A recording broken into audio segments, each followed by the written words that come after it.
আসসালামু আলাইকুম। আশা করি সবাই ভালো আছেন। আলহামদুলিল্লাহ আমি অনেক বেশি ভালো আছি। আমি মোহাম্মদ কবির হোসেন বলছিলাম। আজকে যে বিষয়টা নিয়ে কথা বলবো সেটা হচ্ছে বিজনেস। বিজনেস করার ক্ষেত্রে হচ্ছে আমরা ওভারঅল সবাই চিন্তা করি যে হচ্ছে আমাদের বিজনেস করতে হলে কিছু জিনিস দরকার আছে। এখন বিষয় হচ্ছে আজকে একটু মনোযোগ সহকারে ভিডিও শেষ পর্যন্ত দেখবেন, তাহলে আসলে বুঝতে পারবেন খুবই মজাদার একটা বিষয় শেষ পর্যন্ত আছে এবং হচ্ছে আসলে সবার জন্য খুব শিক্ষণীয় একটা বিষয় আছে শেষ পর্যন্ত। আশা করি সবাই শেষ পর্যন্ত দেখবেন ভিডিওটা। তো এখন বিজনেস করতে হলে আমরা সবার আগে চিন্তা করি যে হচ্ছে আমার যে অভিজ্ঞতা লাগবে, যোগ্যতা লাগবে, পাশাপাশি সবচেয়ে বড় যে জিনিসটা লাগবে সেটা হচ্ছে আমার মূলধন লাগবে বা বিনিয়োগ লাগবে। কিন্তু আমার কাছে তো মূলধন নাই বা বিনিয়োগ নেই, সো আমি ব্যবসা করতেও পারবো না। দেখেন, আপনি চাইলে ব্যবসা করতে পারেন অল্প মূলধন বা অল্প বিনিয়োগ দিয়ে, কিন্তু আমরা চিন্তা করি আমার যেহেতু বিজনেস করতে হবে, আমার লাখ লাখ টাকা প্রয়োজন, কয়েক লাখ টাকা প্রয়োজন, 10 লাখ, 15 লাখ, 20 লাখ, অনেক টাকা হইলে বিজনেস শুরু করতে পারবো। কিন্তু দেখেন, আপনি এই যে যার ভিডিওটা দেখতেছেন, এই ছেলেটার নাম হচ্ছে গোলাম রাব্বি, বয়স 15, চাঁদপুর বাইতুল আমিন মোড়ে বসে মাত্র 10,000 টাকা ইনভেস্ট করে সে ব্যবসা শুরু করছে।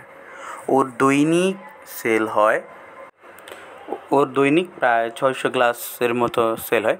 দেখ, ওর দৈনিক যেই জিনিসগুলো লাগে, 6 কেজি দই লাগে, 4 কেজি চিনি লাগে, 400 টাকার বরফ লাগে এবং হচ্ছে 2 জার পানি লাগে। তো এখন টোটাল বিষয় খরচ করলে 2 থেকে 2,500 টাকার মতো ওর খরচ পড়ে। বাট আপনি প্রতি গ্লাসও বিক্রি করে 20 টাকা করে, প্রতি গ্লাস যদি 20 টাকা করে বিক্রি করে, 300 গ্লাসের দাম আসে 6,000 টাকা। তাহলে 2,500 টাকা বাদ দিলেও 3,500 টাকার মতো থাকে। মানে আপনি চিন্তা করতে পারেন, গড়ে ওর 2 থেকে 2,500 টাকা ইনকাম থাকে। তার মানে 2 থেকে 2,500 টাকা গড়ে ইনকাম থাকে। তার মানে ওর বিজনেসটা কিন্তু বেশি দিনের না। আমি ওর সাথে কথা বলে যেটা জানতে পারলাম, ও হচ্ছে 10 থেকে 15 দিন শুরু করছে। তার মানে কেউ ইচ্ছাশক্তি থাকলে আপনি যে কোনো সিচুয়েশনে যে কোনো জায়গায় কিন্তু আপনি ব্যবসা করতে পারবেন।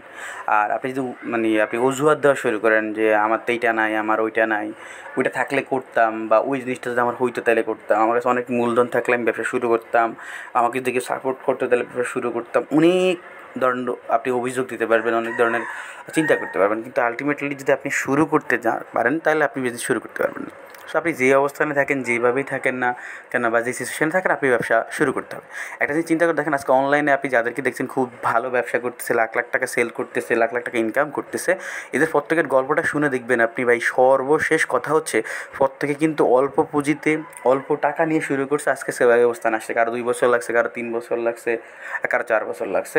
আপনি ওভারঅল সবারই শুনবেন যে কেউ 3,000 টাকা, কেউ 2,000 টাকা, কেউ 5,000, কেউ 10,000, এরকম ইনভেস্টমেন্ট দিয়ে কিন্তু ব্যবসা শুরু করছে। আজকে হচ্ছে না লাখ লাখ টাকা সেল হচ্ছে, আমরা দেখতেছি। বা দেখেন অনেক আপনি অবস্থা চিন্তা করেন, তো অনেক দূর চলে গেছে, আমরা কীভাবে যাবো? সো আপনি যেখানে অবস্থান, যে অবস্থানে আছেন, বিজনেস আপনি অল্প থেকে শুরু করতে পারেন, ইনশাল্লাহ ভালো কিছু করতে পারবেন। তো আজকে এই পর্যন্তই। সবাই ভালো থাকবেন, সুস্থ থাকবেন। সবাইকে অসংখ্য ধন্যবাদ ভিডিওটা শেষ পর্যন্ত দেখার জন্য।